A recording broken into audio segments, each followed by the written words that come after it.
na public funds yan at hindi naman ginamit para sa activities na confidential in nature, ay sa aking palagay, scam. Scam talaga yan. Ngayon, kung hindi pa natin maintindihan ang scam, intindihan niyo na lang kung may binigyan ka ng pera at sinabi mo, bumili ka ng ganito, hindi naman binili yung gusto mong pinabili, di ba? Di na-scam ka. Enzo Recto, kalaban ang katiwalian at kasinungalingan, kakampi sa katotohanan at kabutihan.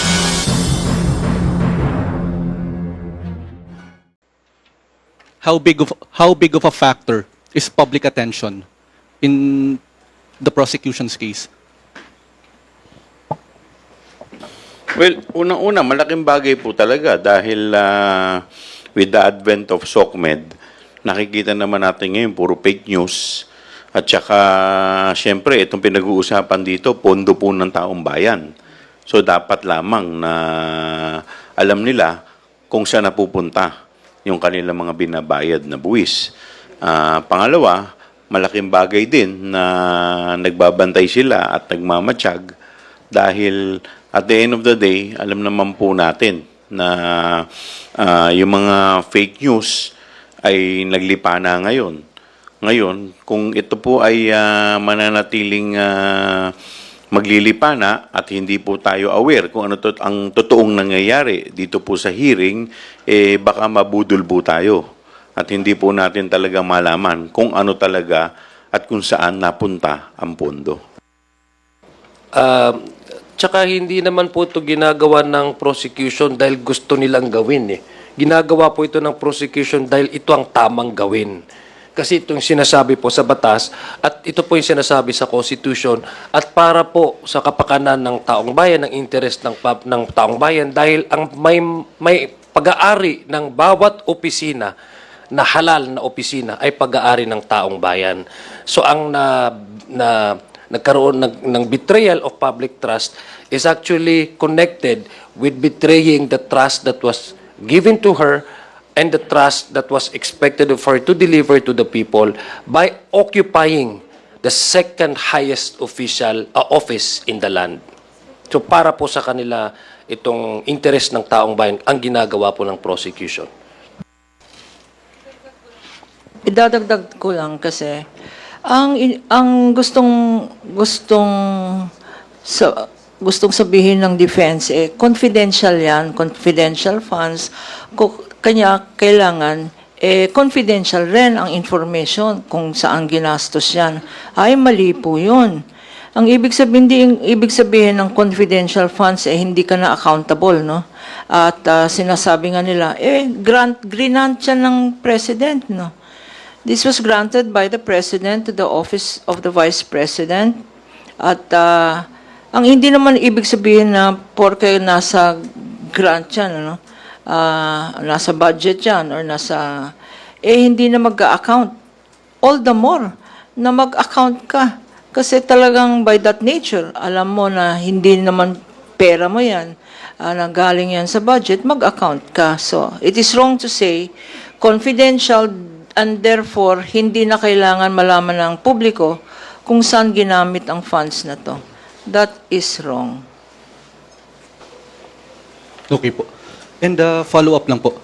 Would such procedural snags as what happened earlier be detrimental when it comes to sustaining public attention? And how could it affect the prosecution's case if this trend continues po? Yung mga, for instance, stipulations na hindi tinatanggap ng defense. Thank you. Well, hindi pwedeng iwasan yung mga number of documents, no. That's why nung tinanong ako sa end of the trial yesterday, no. Kasi parang nawawala na ng interest ng mga tao, puro documents, puro stipulation, at nawawala na yung totoong storya. Kanya nung tinanong sa akin, well, I gave my opinion. Bakit importante ang mga documents na to, lalo na yung mga documents na in-evaluate at in-study ng COA At ang COA ang nagsabing, ay hindi pwede yan kasi irregular yan. No? Hindi lang masabi ng COA na kasi sa batas, irregular, sa guidelines, irregular, extravagant. Punta na naman tayo sa irregular. Ano ba yung irregular? Ano ba yung extravagant? Ano ba yung, sabi ko nga, bongga kaday eh. Ano yung unconscionable? Wag na nating isipin yan. Sabihin na lang natin para maintindihan nyo yung ginawa ng Office of the Vice President at ng DepEd. Yung kumuha ng pera na hindi naman kanila, na public funds yan at hindi naman ginamit para sa confident activities na confidential in nature, ay sa aking palagay, scam. Scam talaga yan.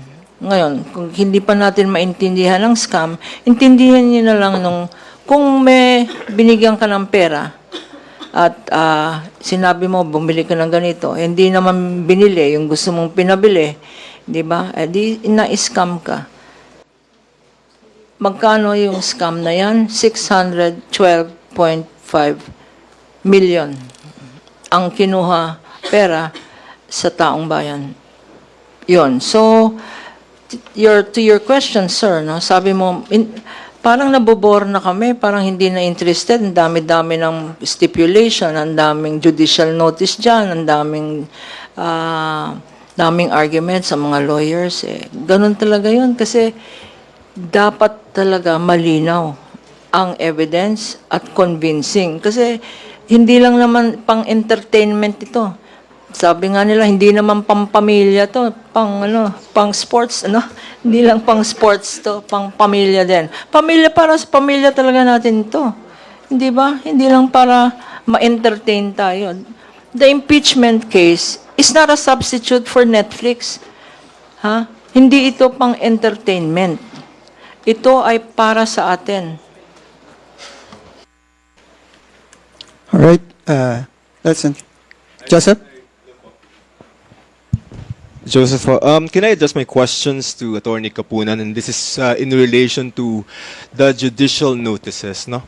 I'm trying to wrap my head around what this transpired kanina. So first, what was the intention of the prosecution when you wanted the court sana to take judicial notices of the hearings in the Quadcom and the House of Representatives? COJ. In terms of legal procedure, judicial kasi nakalagay sa rules of court and the rules of court are applicable to the Senate impeachment proceedings. Ang judicial notice, ang ibig sabihin nun, wag mo nang i-prove. And this is where Kong Joel said earlier, it will just show na there were committee hearings conducted, that these committee hearings were recorded, na merong mga transcripts, na merong pinakita doon sa hearings na yan, ng mga dokumento, at nag-take note naman. May notes dyan on the committee. That's all it takes, but it does not mean na, sabi nga ng defense, that it will substitute, hindi na kailangan daw. Parang in-imply ng defense na it is an indirect way of the prosecution to dispense with having to prove their case, no, through judicial notice. Hindi po yun ang purpose, no. The purpose really is to shorten the proceedings. Kasi nangyari naman yun eh. Hindi naman nila madi-deny na nangyari yung hearings. At saka ilang hearings for how many hearings that is, no? Ano yung mga tinalakay doon? I'll turn over to Congressman Joel. Well, kagaya nga po nung sinabi ni Attorney Kapunan, ang purpose talaga kaya kami nag-file ng judicial notice is para may mga bagay na hindi na kailangan ipatunayan na itong insidente to, na itong hearing na to, nangyari ito. Ang purpose talaga nun is to shorten the hearing dito sa impeachment. So, kagaya ng ng marking of evidence, 'di ba? Talagang boring dahil isipin mo na naman kung lahat 'yan mamarkahan mo 4,000 dokumento.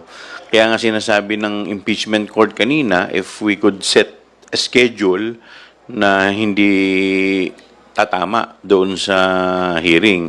Nang sa ganon ay hindi mabore yung mga publiko at saka yung mga senator judges.